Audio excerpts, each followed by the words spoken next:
ഞാൻ നേരത്തെ ഒരു വീഡിയോയിൽ സൂചിപ്പിച്ച പോലെ ട്രംപിന്റെ മന്ത്രിസഭ വികസിച്ചുകൊണ്ടിരിക്കുകയാണ്. ഓൾറെഡി വിവേക് ഗണപതി രാമസ്വാമിനെ അദ്ദേഹം ഒരു സ്ഥാനമാനം കൊടുത്തു. അദ്ദേഹം ഒരു മലയാളിയാണ്. അടുത്തൊരു ഇന്ത്യക്കാരന്റെ പേര് പൊന്തി വരുന്നത് കാഷ് പട്ടേൽ. കാഷ് പട്ടേലിന് വലിയൊരു സ്ഥാനമാണ് ട്രംപ് കൊടുത്തിരിക്കുന്നത്. FBI director. FBI എന്ന് പറഞ്ഞാൽ നമുക്ക് എല്ലാവർക്കും അറിയാം, ഫെഡറൽ ബ്യൂറോ ഓഫ് ഇൻവെസ്റ്റിഗേഷൻസ്. നമുക്ക് ഇന്ത്യയിൽ CBI ഉള്ള മാതിരി. അപ്പൊ ഈ കാഷ് പട്ടേലിന് വളരെ ഉത്തരവാദിത്വം 2016 മുതൽ 2020 വരെയുള്ള കാലഘട്ടങ്ങളിൽ ജെയിംസ് കോമി എന്നൊരു FBI ഡയറക്ടർ ഉണ്ടായിരുന്നു. അദ്ദേഹത്തെ ട്രംപ് ഫയർ ചെയ്തു. അങ്ങനെ ഒരു പ്രസിഡന്റ് ഒരു FBI ഡയറക്ടറിനെ ഫയർ ചെയ്യുന്ന സാഹചര്യം വളരെ ചുരുക്കമാണ് അമേരിക്കൻ ചരിത്രത്തിൽ. ഒരു ദിവസം ഈ ജെയിംംസ് കോമി വെസ്റ്റ് കോസ്റ്റിൽ കാലിഫോർണിയ വന്നിരിക്കുന്ന സമയത്താണ് ട്രംപ് പറയുന്നത് യു ആർ ഫയർഡ് എന്നും പറഞ്ഞ് ജെയിംസ് കോമിനെ എടുത്തു കളഞ്ഞു. എന്നാൽ ഇന്ത്യൻ വംശജനായ കാഷ് പട്ടേലിനെ ഇദ്ദേഹം FBI ഡയറക്ടർ ആയിട്ടാണ് നിയോഗിച്ചിരിക്കുന്നത്. ഇത് വളരെ ഉത്തരവാദിത്തപ്പെട്ട ഒരു സ്ഥാനമാണ്. അപ്പൊ എല്ലാവരും ഉറ്റുനോക്കിക്കൊണ്ടിരിക്കുന്നത് January 20 ഇനോഗ്രേഷൻ. ട്രംപ് സത്യപ്രതിജ്ഞ ചെയ്ത് അധികാരമേൽക്കുന്ന ദിവസമാണ് January 20. അതോടൊപ്പം തന്നെ ഇപ്പൊ പുറത്തു വരുന്ന രേഖകൾ എന്ന് പറഞ്ഞാല് ട്രംപിന്റെ വലിയൊരു ചതിയെ പറ്റിയാണ് ഇപ്പൊ പുറത്തു വരുന്നത്. എലക്ഷന്റെ പ്രചാരണം നടക്കുന്ന വേളയിൽ ജൂൺ ജൂലൈ മാസങ്ങളിൽ അദ്ദേഹത്തോട് ചോദിച്ചു, കഴിഞ്ഞ തവണയൊക്കെ പ്രൊജക്ട് 2025 അതൊരു രേഖയാണ്, ഒരു മാർഗരേഖ. ഇദ്ദേഹത്തിന്റെ ഭരണത്തിന് എങ്ങനെയായിരിക്കും ഇദ്ദേഹത്തിന്റെ ഭരണം മുന്നോട്ട് പോകുന്നത് എന്നുള്ളതിനെ കുറിച്ചുള്ള ഒരു മാർഗരേഖയാണ് പ്രൊജക്ട് 2025.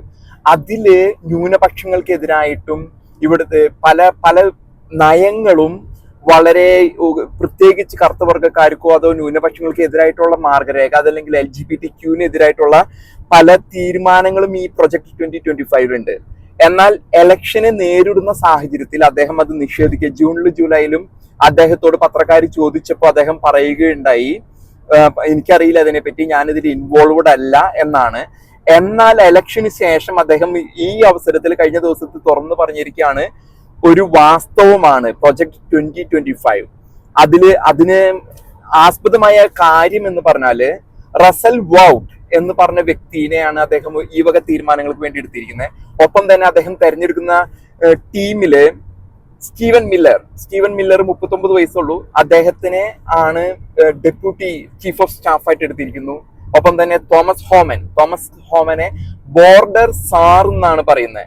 ബോർഡർ സാർ എന്ന് പറഞ്ഞു കഴിഞ്ഞാല് ഇദ്ദേഹത്തിന്റെ പ്ലാന് ഈ ഇല്ലീഗൽ ഇമിഗ്രൻസ് ഉണ്ട്, അൺഡോക്യുമെന്റഡ് ഇമിഗ്രൻസ്, കടലാസില്ലാത്തവരെ, അവരെ വളഞ്ഞിട്ട് പിടിച്ച് ICE, immigration and customs enforcement, അതൊരു ഫെഡറൽ ലോ എൻഫോഴ്സ്മെന്റ് ഏജൻസിയാണ്, ഇവരെ വെച്ചിട്ട് വളഞ്ഞിട്ട് പിടിച്ച് കൂട്ടമായിട്ട് ഡീപ്പോർട്ട് ചെയ്യാനായിട്ടുള്ള ഒരു പ്ലാനാണ് ആൾ എക്സിക്യൂട്ട് ചെയ്തിരുന്നത്.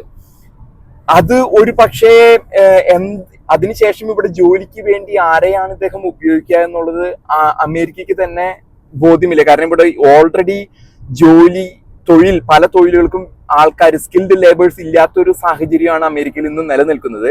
അപ്പൊ ഇങ്ങനെ വളഞ്ഞിട്ട് ഈ അൺഡോക്യുമെന്റഡ് ഇമിഗ്രൻസിനെ തിരിച്ചയച്ചാലുണ്ടാകുന്ന പ്രത്യാഘാതങ്ങൾ, അമേരിക്കൻ എക്കോണമിക്ക് ഉണ്ടാകുന്ന പ്രത്യാഘാതങ്ങളെ കുറിച്ചാണ് എല്ലാവരും ചർച്ച ചെയ്യുന്നത്. ഒരു പക്ഷേ ഇവർ പറയുന്നത് അമേരിക്കയിൽ പലതരത്തിലുള്ള വെൽഫെയർ ഉണ്ട്, സോഷ്യൽ സെക്യൂരിറ്റി, അതല്ലെങ്കിൽ ഫുഡ് സ്റ്റാമ്പ്, ഇങ്ങനെയുള്ള സോഷ്യൽ സെക്യൂരിറ്റി, ഫുഡ് സ്റ്റാമ്പ് പോലെയുള്ള വെൽഫെയർ, ജനങ്ങൾക്ക് കൊടുക്കുന്ന സാമൂഹ്യ ക്ഷേമ പെൻഷൻ എന്നൊക്കെ പറയുന്ന സാഹചര്യം അത് ഒരു പക്ഷെ എടുത്തു കളയും എന്നാണ് അറിയാൻ സാധിക്കുന്നത്.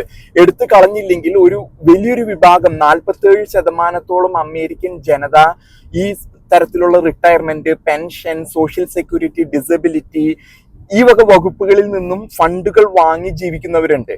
അതിൽ പലരും വെറും 30-40 വയസ്സുള്ള ആൾക്കാരാണ്. അവർക്ക് ശരിയായ രീതിയിൽ അതിനുള്ള എലിജിബിലിറ്റി ഉണ്ടോ എന്നുള്ളതാണ് അമേരിക്ക പലപ്പോഴും മുൻകാലങ്ങളിൽ ബിൽ ക്ലിന്റൺ പോലെയുള്ള പ്രസിഡന്റ് പറഞ്ഞിട്ടുണ്ട്, don't make it a way of life. അതായത് സർക്കാരിൽ നിന്നും വെൽഫെയർ ഫണ്ട് വാങ്ങി ജീവിക്കുക എന്നുള്ളത് ഒരു മാർഗമായിട്ട് കണക്കാക്കല്ലേ, നിങ്ങൾ തൊഴിലിന് പോയെന്ന് ബിൽ ക്ലിന്റൺ പോലെയുള്ള പ്രസിഡന്റ്സ് ഒക്കെ മുൻകാലങ്ങളിൽ പറഞ്ഞിട്ടുണ്ട്.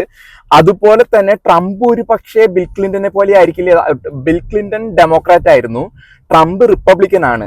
അപ്പൊ ഈ ഒരു സാഹചര്യത്തിൽ ഒരു പക്ഷെ അദ്ദേഹം വലിയൊരു ഇതിനെ പറ്റിയുള്ള ഒരു റിസർച്ച്, ഈ അന്വേഷണത്തിന് പിന്നാലെ പോയി ആരൊക്കെയാണ് ഈ യോഗ്യതയില്ലാതെ ഈ സോഷ്യൽ സെക്യൂരിറ്റി ഒക്കെ കൈപ്പറ്റുന്നതെന്ന് പിന്നാലെ പോയി പിടിച്ചാല് വലിയൊരു ശതമാനം ആൾക്കാരെ വീണ്ടും ലേബർ പൂളിലേക്ക്, തൊഴിൽ പൂളിലേക്ക് കൊണ്ടുവരാനായിരിക്കാം അദ്ദേഹം ഉദ്ദേശിക്കുന്നത് എന്നാണ് നമുക്ക് അനുമാനിക്കാൻ സാധിക്കുക.